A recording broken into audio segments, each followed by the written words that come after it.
संसद और राज्य विधानसभा, आखिर इनमें फर्क क्या है? चलिए आज इसी को समझते हैं।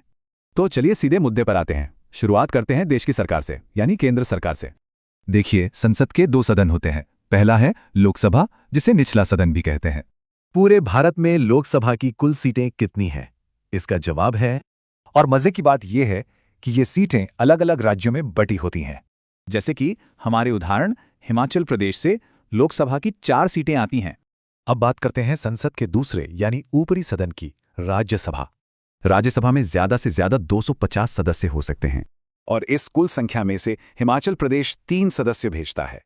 तो लोकसभा और राज्यसभा, इन दोनों को मिलाकर बनती है देश की संसद। चलिए अब देखते हैं कि राज्यों में सरकार की बनावट कैसी होती है। राज्यों में भी एक निचला सदन होता है, जिसे विधानसभा कहते हैं। अगर हिमाचल की बात करें तो इसकी विधानसभा में कुल 68 सीटें हैं। अब राज्यों में एक ऊपरी सदन भी हो सकता है, विधान परिषद।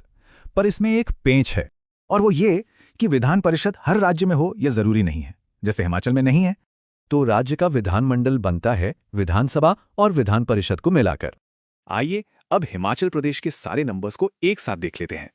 तो ये है केंद्र और राज्य में शासन का पूरा ढांचा, एकदम आमने सामने। तो हमने केंद्र और राज्य की बनावट तो समझ ली, पर सवाल ये है कि ये सब मिलकर काम कैसे करते हैं।